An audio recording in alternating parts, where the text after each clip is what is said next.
Hassan Yousef sønn av Sheikh Hassan Yousef, en av lederne av Hamas. Mosab samarbeidet med Israel som agent fra 1997 til 2007. Mosabs informasjon avverget flere dusin selvmordsaksjoner, avslørte flere Hamas-celler og avverget flere attentat og angrep mot israelere. I 2010 utga han bestselgeren sønn av Hamas, eller sønn av Hamas, fra sitt eksil i USA, hvor han har fått innvilget asyl. Det er en ære og en glede å ønske Mosab Hassan Yousef hjertelig velkommen.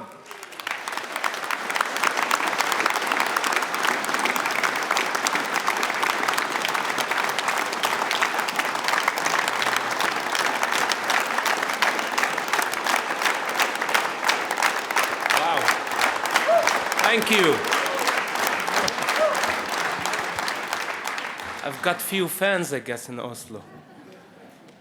I did not expect that. Thank you so much for the warm welcome. Maybe I should just stay standing here in silence. This picture will tell you the whole truth, I guess. Because what is the son of a Hamas leader doing here at the anti-Semitism conference? Sounds strange a little.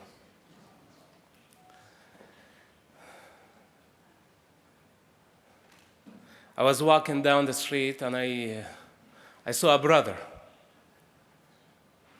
trying to jump off a bridge. And I told him, please don't do it. Please don't do it, brother. Just come back. And he said, no, I'm going to jump. Nobody loves me. Well, I told him, God loves you, man. Just come back. Please don't jump. Don't kill yourself. I told him, do you believe in God? He said, yes, of course. I said, are you a Christian or a Jew? He said, I'm a Christian. I said, me too. Then I asked him, what denomination?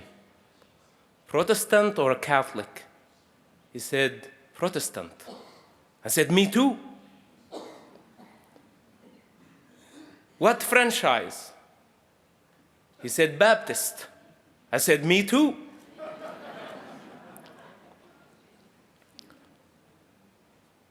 Southern or Northern? He said, Northern. I said, me too. Conservative or liberal? He said, conservative. I said, me too.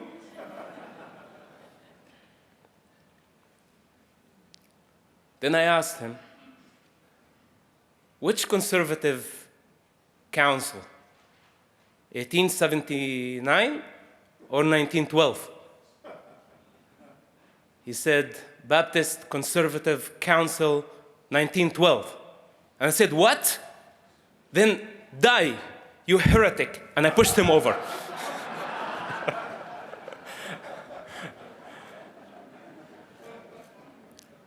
This is just a teaser for my Christian friends.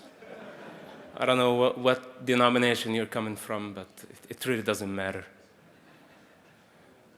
And I'm glad that, the cause of Israel, brought us all together. I'm not an Israeli advocate. Mr. Ambassador here of Israel, it's a great honor. And it's nice to meet you. Is representing a government. He's representing the state of Israel. I am not. I'm not a political activist. I am not even a religious activist. I transcended religions and politics a long time ago. I don't need those masks to wear.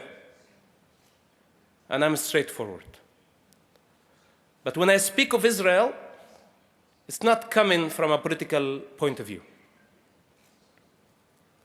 Because Israel, to me, as a person, as an observer, a person who likes to experience things and to experience the truth rather than taking the truth from second-hand knowledge. I have my own understanding of Israel, not as a person, not as a government, not as a nation, but as a journey, as an evolution.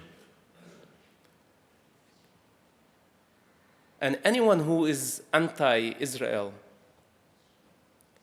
what they don't understand, that they are anti-life, and they are anti-existence. Because how can you not appreciate and bow to the journey of Israel? All of us are Israel. Existence is Israel.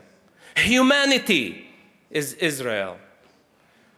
When we think about the journey outside of Babylon, of Egypt, of the Arab Peninsula, struggle against all the enemies and all the forces of darkness, trying to kill people who choose to be the people of God.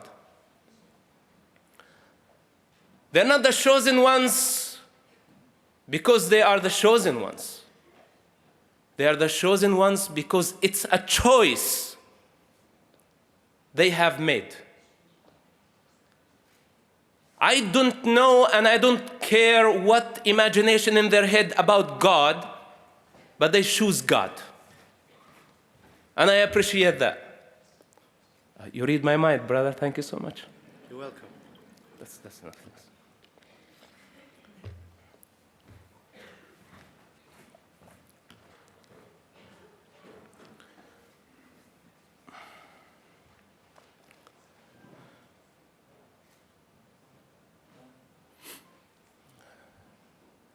An example of forgiveness and a nation that is pro-life. When we look at the Holocaust and what this nation had to overcome, and instead of seeking death, revenge, hatred, it's obvious for any observer to see that the Israeli nation, and again, this is not only a government or a country or a political regime, it's not a territory. It's beyond the fence of the Middle East. It's beyond the globe. It's universal. It's cosmic.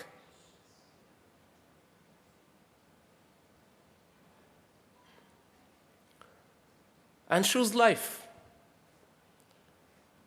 Where are the Jewish terrorist attacks as a response to the Holocaust and many other persecutions and oppressions from dark people who live in ignorance? And we think that the Nazis are gone. But we don't understand that they're still among us.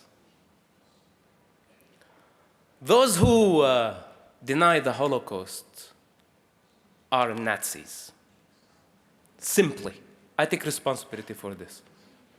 Any government who wants to persecute me for this, welcome. Whether if they sit in a government, in a church, in a mosque, wherever they are, they have one thing in common, that they are Nazis. And they are among us. They live in delusion. I don't know what sick imagination that they have in head regarding to Israel and to the Jewish people. When we look at the Jewish people and you see all the ethics, values, science, medicine, arts, and how much this small nation contributed to humanity, apparently some of us maybe feel uncomfortable about this truth. Maybe there is a sense of jealousy within, a little bit of hatred that we like to project. And instead of saying thank you, we cut the hand that helps us. Because what makes Norwegians get so involved in the Palestinian-Israeli conflict? Oh, I'm pro-Palestinian. Well, guess what? The moment you become a pro-Palestinian, immediately you are anti-Israel. But you can be pro-Israel, and then you will be 100% pro-Palestinian as well.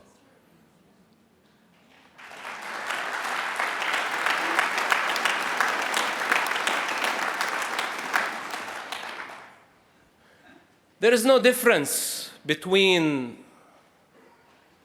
where I came from, where I was born, Ramallah. Small place, disconnected from the world at that time. There was no internet, no satellite. And all the knowledge that came from the external, from the outside, came from the mosque, from parents, from the school, from the streets, and created the illusion that Israel is our enemy. And as children, we didn't have the power to discern truth from falsehood. We believed. And all we see Israeli soldiers with guns. At that time, we did not see in them as protectors of the only democratic model in the entire region. But it agreed with the image that our society wanted us to see of Israel as vampires. Some people here in Europe still believe that Jews eat human beings. This is their propaganda to go against Israel and boycott Israel. Spread more lies.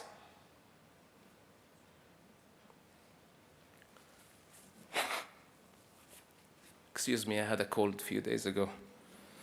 It was not a fun one.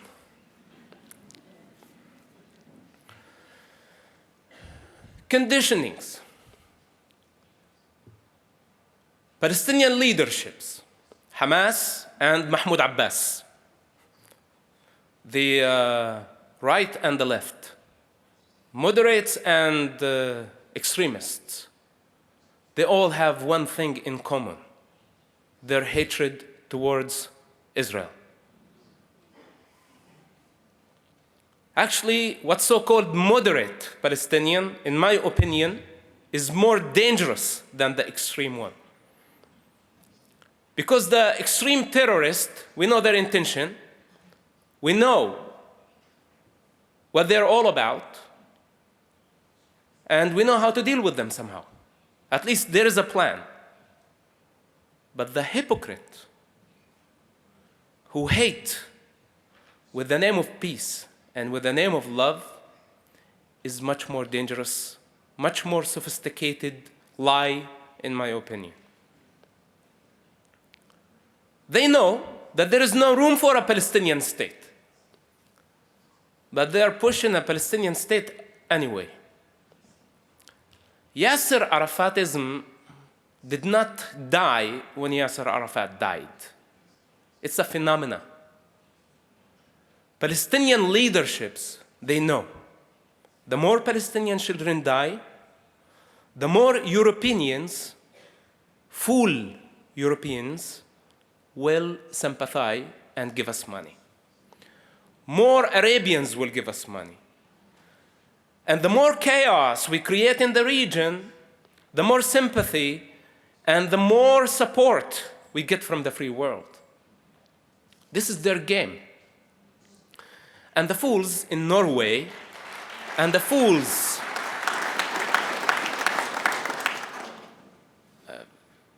I don't mean to offend anybody, but I think fools are everywhere.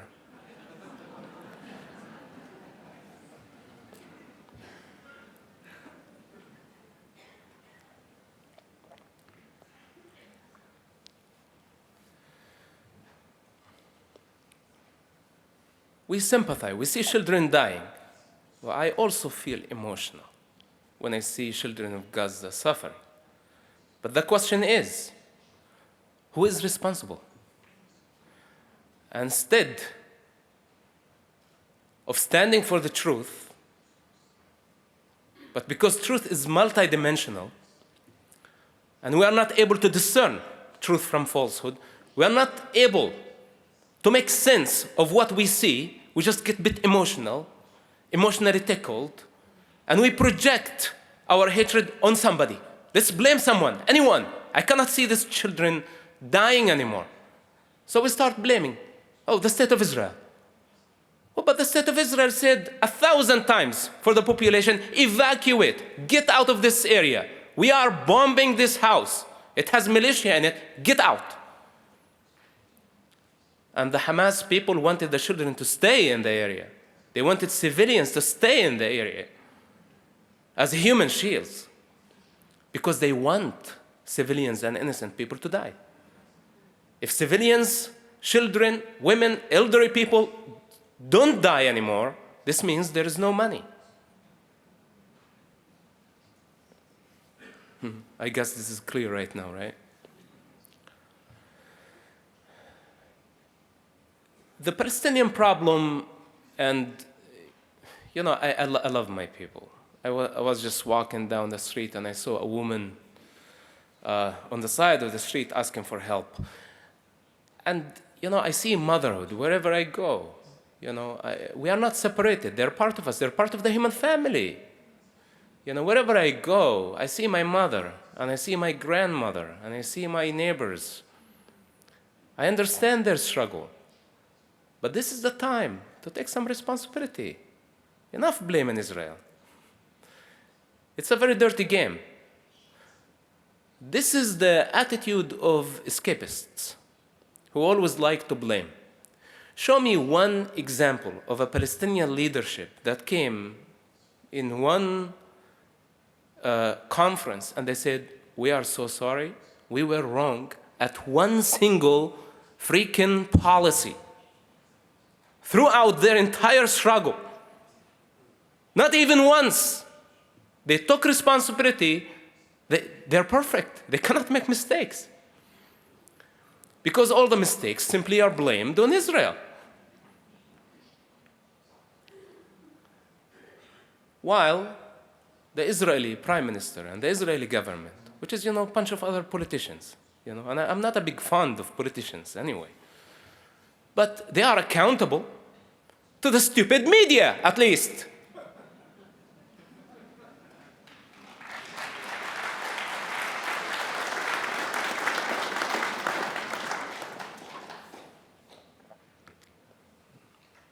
I'm sorry, I didn't mean to offend the media of the free world.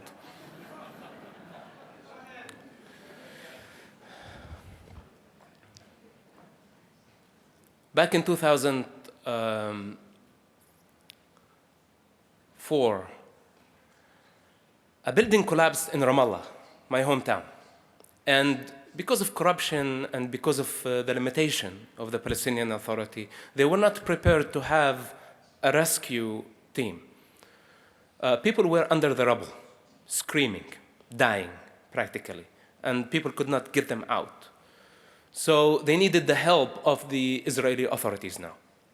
But it was during the second Palestinian Intifada.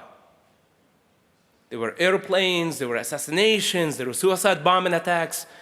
Every checkpoint had so many school children pushed by the wise Palestinian leaders of all Palestinian factions, including Mahmoud Abbas' faction, Fatah, to go down to the checkpoints and throw stones on the Israeli soldiers where they can die, where we can create more chaos and get more global attention.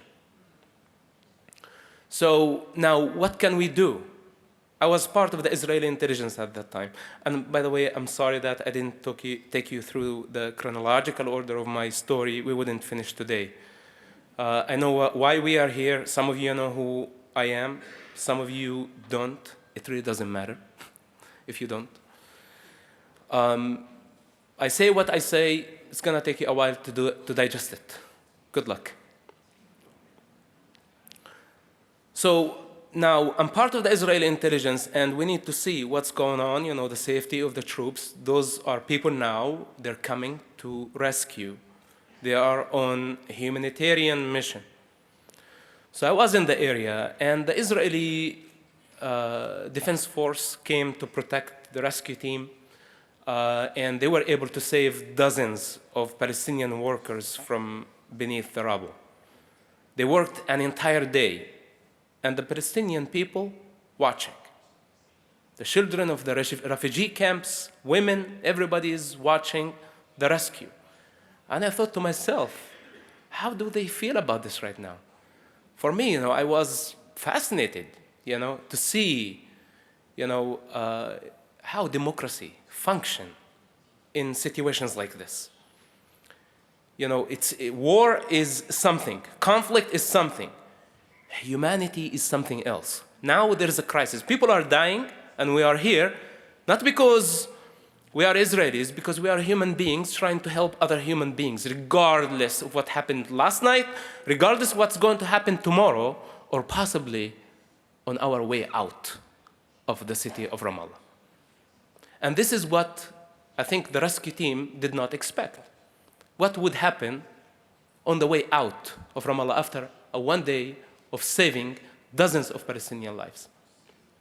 On the way out, hundreds of Palestinians said thank you to the Israeli Defense Forces and rescue team in a very special way by throwing stones, Molotov cocktails, and shooting on the Israeli vehicles for about 5 miles from the city center all the way to the checkpoint.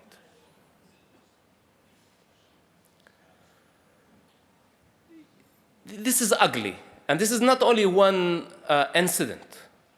I say this is ugly because the Palestinian people in general, the collective consciousness, and I challenge their best philosopher to come out and debate me. I don't like political debate, but if they have somebody who has the power and the guts to challenge my logic, to challenge my truth, let them step out. But they don't.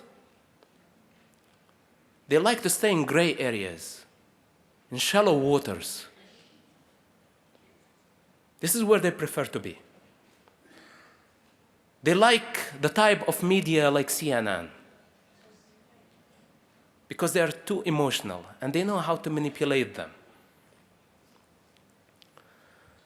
The honest truth that Palestinians and Arabians in general, including the immigrants that you're having here, hundreds of thousands of them, who are not going to fit in your society. I'm not trying to create a phobia, but you're about to face some serious problems here, my friends.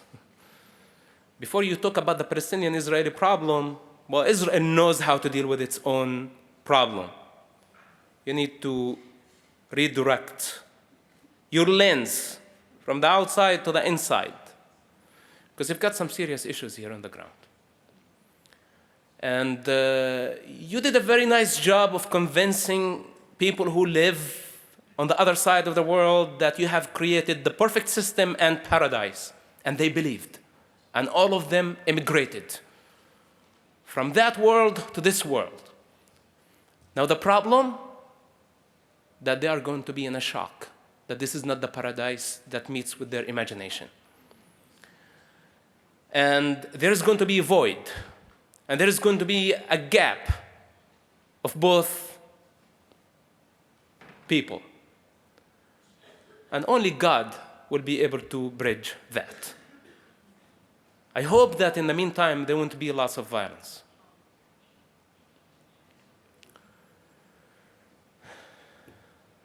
I speak because I'm an immigrant myself.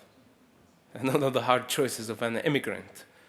Because if you are not willing to drop everything that you know and accept the new life and see things for what they are and see life in all its forms, you are going to be disappointed all the time. There are people, part of the human family, who live in a deep state of delusion. This is a fundamental problem.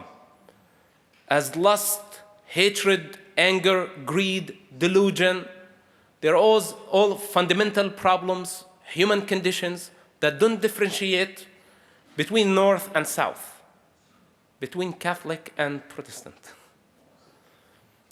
The ones who believe in the Council of the 1879 or the Council of 1912, the human condition does not differentiate. Those are the enemies within. And man won't become a man until overcoming the animal within. There are people who share the same form, but they are in deep delusion, and we have responsibility towards them. We are not superior to them. That's the difference. And that's what makes actually the whole difference. That if you think superior, this means that you have responsibility towards them. The state of Israel is responsible. Responsible and responsibility comes from the root respond, responding, being spontaneous, being democratic, accepting other opinion, accepting that there are so many individuals and each individual is an expression of the divine and each one is different, but under the umbrella of divine intelligence and its creativity. And the way of the divine is gentleness, is understanding, is tolerance, is love, is compassion. People who choose to use violence, this is the mentality of the 7th century and the 6th century, the dark ages of Arabia. And some people still living in it. They need to understand and see a very clear message from people who live in freedom. I'm assuming that we are the free world, right? So if we are the free world and we really understand what freedom means, then we have responsibility towards those people. We cannot encourage them by giving them money and by accepting the fact that they are victimizing themselves and they never take responsibility and they just blame the victim in the whole situation. By the name of justice. This way we didn't do justice. Justice is not black and white.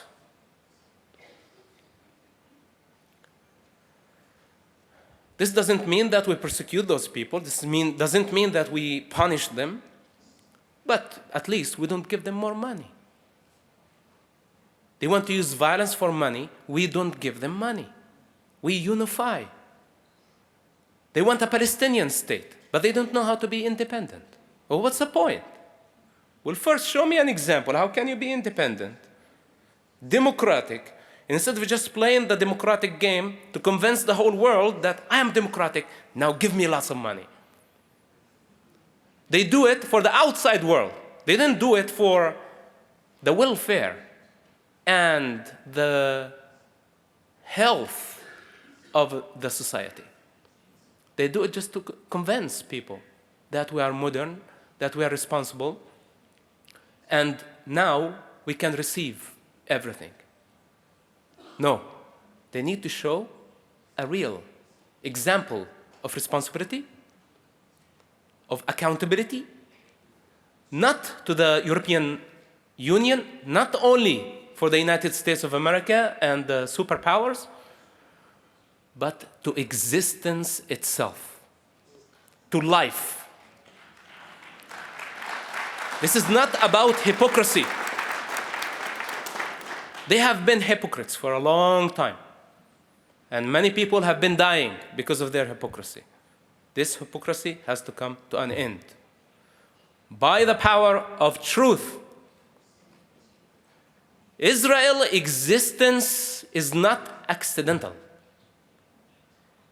Israel is where all the infinite forces of existence, of the cosmos, of life, play together to manifest this beautiful thing. The only light in a very dark region. It's not up. Let me please finish.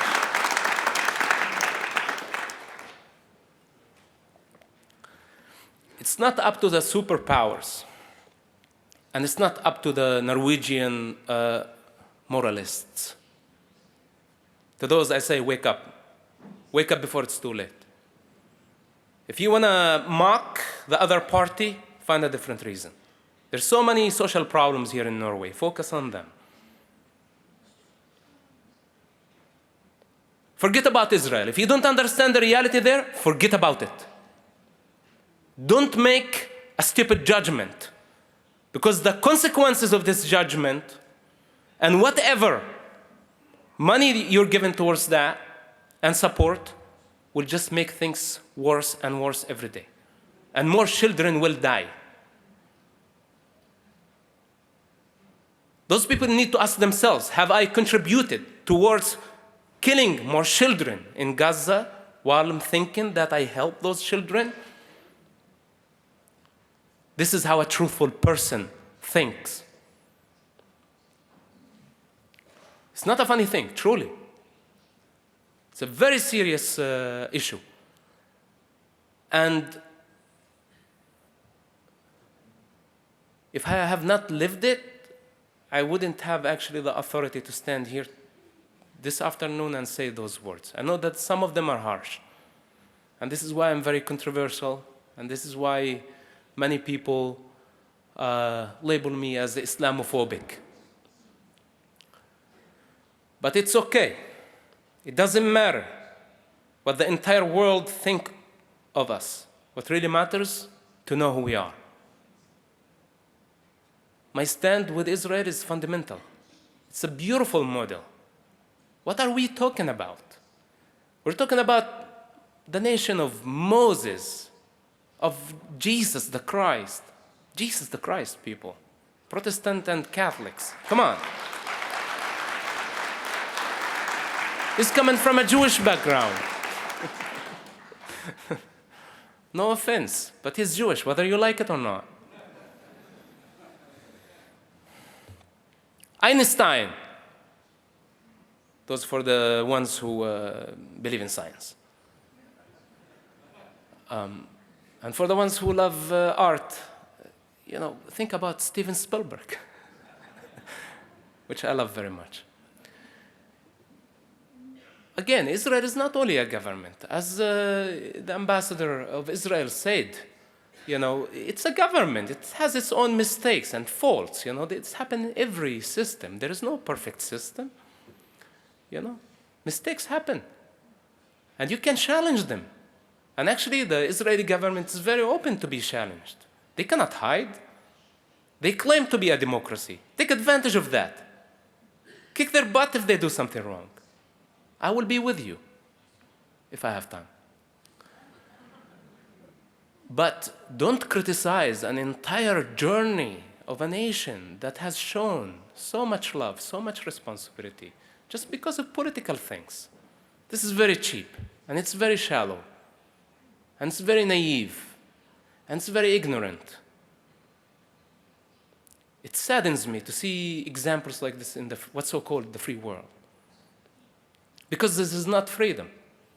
To be free is to see things for what they are without the influence of the outside world. You don't need the media to tell you the truth. You can reason.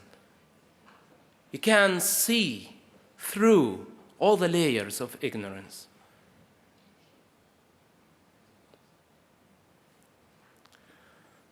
Okay, gosh, I have 16 more minutes. I don't know what to say.